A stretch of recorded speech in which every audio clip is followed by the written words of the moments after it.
एक गरीब युवा लड़की काम के लिए भीख मांगती हुई इधर उधर भटक रही थी। एक दिन वो एक किसान के घर पहुंची, जहां उसकी किस्मत बदली। मुझे एक ऐसे व्यक्ति की जरूरत है जो मेरी गायों को पाल सके। मैं तुम्हें एक मौका जरूर दूंगा, किसान ने कहा। लड़की ने अपनी काबिलियत साबित की। फिर एक दिन उसे घास के मैदान के पास एक कराह सुनाई दी। लड़की ने गायों को चरने के लिए छोड़ दिया। फिर उसने एक शेर को जमीन पर लेटा हुआ पाया। अरे बाप रे! लड़की बड़बड़ाई, तुम्हारे पैर में एक कांटा चुभा है। जरा चुप बैठो, मैं उसे बाहर निकाल दूंगी। लड़की ने कांटा निकल दिया। उसके बाद शेर ने अपनी बड़ी खुरदरी जीभ से लड़की का हाथ चाटा। लड़की ने अपने रुमाल से शेर के पंजे पर पट्टी बांधी।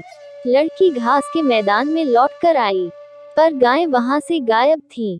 घंटों खोजने के बाद भी वे उसे नहीं मिली। फिर उसने किसान को जाकर सच्चाई बताई। तुम गायों का पूरा झुंड कैसे खो सकती हो? किसान लड़की पर गरजा। मैं तुम्हें नौकरी से निकाल दूंगा। क्या मैं कुछ और काम कर सकती हूँ? लड़की ने भीख मांगी। मैं तुम्हें गधों की देखभाल करने के लिए 1 साल का समय दूंगा। फिर बाद में देखूंगा कि क्या तुम भरोसेमंद हो या नहीं। युवा लड़की अब हर दिन गधों को चराने ले जाती थी। 1 साल के बाद उसे वही शेर मिला, पर इस बार उसके चेहरे पर गहरे घाव थे। लड़की ने शेर का चेहरा साफ किया, घाव पर जड़ी बूटियों का मलहम लगाया और अपने रुमाल से उसे पट्टी बांधी। एक बार फिर से धन्यवाद देने के लिए शेर ने लड़की का हाथ चाटा, पर इस बार भी पहले की तरह ही गधों का झुंड कहीं गुम हो गया। लड़की दोबारा फिर से किसान के क्रोध का सामना करने के लिए लौटी। उसने उसे डांटा, लेकिन वह जानता था कि लड़की ने पूरे 1 साल उसे अच्छी सेवा दी थी। मैं तुम्हें एक आखिरी मौका दूंगा। तुम्हें सूअरों को चराने के लिए बाहर ले जाना होगा। अगर तुम उन्हें मोटा कर पाओगी तब तुम रह सकोगी। 1 और साल बीत गया और सूअर मोटे हो गए, लेकिन तभी लड़की को वही परिचित आवाज सुनाई दी। उसने अपने दोस्त शेर को गंभीर रूप से घायल पाया।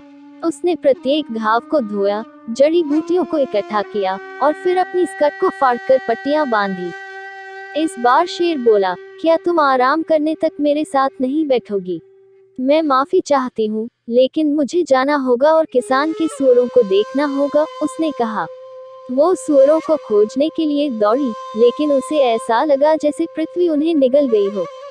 घंटों खोजने के बाद वो एक पेड़ पर चढ़ गई, पर उसे सूअर नहीं दिखे, लेकिन उसे कुछ चौंकाने वाला जरूर दिखा। ढीले ढाले कपड़े पहना एक आदमी रास्ते पर चल रहा था। फिर उसने एक चट्टान हटाई और फिर उसमें गायब हो गया। वह कौन था? लड़की को आश्चर्य हुआ। अब मुझ में किसान के क्रोध का सामना करने के लिए घर जाने की हिम्मत नहीं है, इसलिए मैं बस यही इंतजार करूंगी और देखूंगी। वो सूरज उगने तक पेड़ पर ही बैठी रही। अचानक चट्टान खिसकी और वही शेर उसे रास्ते पर चलता हुआ दिखा। शेर, लड़की फुसफुसाई, वो आदमी कहाँ गया? लड़की पेड़ से नीचे उतरी। उसने चट्टान को एक तरफ धकेला और फिर एक बड़े कमरे में पहुंची। उसने अंदर झांका। उसे वहां बढ़िया खाना दिखा जिसे उसने पेट भर कर खाया। फिर खाना खाने के बाद उसने कमरे की सफाई की और झाड़ू लगाई। उस शाम वो पेड़ से तब तक देखती रही जब तक कि वो आदमी वापस नहीं आया। अगली सुबह दोबारा फिर शेर बाहर निकला। फिर से वो छिपे हुए कमरे में गई। उसने खाना खाया और सफाई की। इसी तरह कई दिन बीतने के बाद लड़की ने रास्ते में आदमी की प्रतीक्षा की। वो आदमी युवा लड़की के पास आया। मुझे लगा कि वो आप ही होंगी जो मेरे कमरे की सफाई कर रही थी, आदमी ने कहा। आप मुझे कैसे जानते हैं? और आप सुबह को शेर के रूप में अपना कमरा क्यों छोड़ते हैं और फिर शाम को एक आदमी के रूप में लौटते हैं? उसने पूछा। एक राक्षस इस बात से नाराज था कि मैं एक राजकुमार था जिसे लोग बहुत प्यार करते थे। दिन में मैं शेर बन जाता हूँ जिसकी आपने कई बार मदद की, उस आदमी ने समझाया। उस राक्षस ने बदला लेने के लिए ही आपके जानवरों को चुराया। उसके जादू टोने को तोड़ने के लिए उसे राजकुमारी के बालों से बना एक कोट देना होगा। ठीक है, मैं शहर जाऊंगी और आज शहर में काम खोजूंगी। मुझे राजकुमारी के बालों की एक लत जरूर मिल जाएगी, लड़की ने वादा किया। अगले दिन उसने अपने बालों को सावधानी से बनाया और फिर महल के पास जाकर चिल्लाई, क्या कोई मुझे काम पर रखेगा? राजकुमारी की एक दासी ने उसे सुना। तुम क्या काम कर सकती हो? उसने पूछा। मैं किसी के भी बालों को सोने की तरह चमकदार बना सकती हूँ, उसने जवाब दिया। फिर मेरे साथ आओ, नौकरानी ने कहा। हर दिन लड़की ने राजकुमारी के बालों को तब तक ब्रश किया जब तक वे सूरज की किरणों की तरह चमकने नहीं लगे। एक दिन लड़की ने हिम्मत बटोरी और राजकुमारी से पूछा कि क्या वो उसके बालों की एक लट ले सकती थी। राजकुमारी ने पहले तो मना किया, लेकिन जब लड़की ने बहुत भीख मांगी तब उसने उसे दे दिया। तुम मेरे बालों की एक लड़ी ले सकती हो, राजकुमारी ने कहा, पर तुम्हें मुझे खुश करने के लिए एक सुंदर राजकुमार ढूंढना होगा। लड़की सहमत हो गई। फिर उसने बालों की एक लड़ी काटी और उसे एक कोट में बुना जो रेशम की तरह चमकने लगा। फिर वो उसे शेर वाले आदमी के पास लेकर गई, जिसने उसे राक्षस को खोजने का रास्ता बताया। जब राक्षस ने लड़की को पहाड़ पर चढ़ते हुए सुना, तो वो एक हाथ में अपनी तलवार और दूसरे हाथ में एक गदा लेकर भागा हुआ आया। रुको, मैं तुम्हारे लिए एक कोट लाई हूँ, लड़की ने कहा। लेकिन कोट बहुत छोटा था और राक्षस ने उसे नीचे फेंक दिया।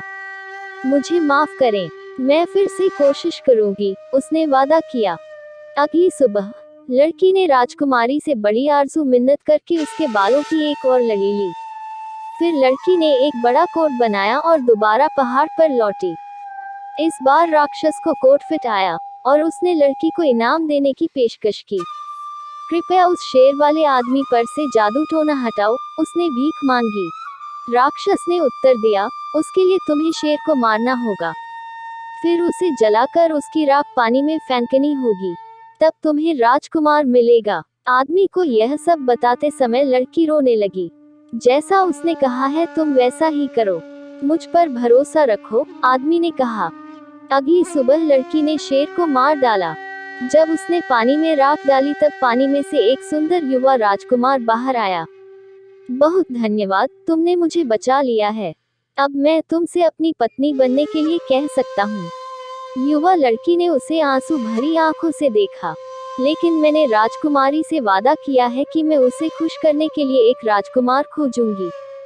राजकुमार ने जवाब दिया, डरने की कोई बात नहीं है। तुम देखो, मैं राजा का बेटा हूँ। वो राजकुमारी मेरी बहन है। चलो, अब हम महल में चलें। अपने भाई से मिलकर राजकुमारी बहुत खुशी हुई। राजा, रानी और राजकुमारी सभी राजकुमार की वापसी से बेहद खुश हुए। राजा ने युवा लड़की के प्रति अपनी कृतज्ञता व्यक्त करते हुए शादी के लिए सहमति दी और फिर पूरे शहर ने जश्न मनाया। तो दोस्तों, आपको ये कहानी कैसी लगी? कमेंट करके जरूर बताएं और नई कहानियों के लिए हमारे चैनल इन्फॉर्मेटिव हिंदी स्टोरीज को जरूर सब्सक्राइब करें।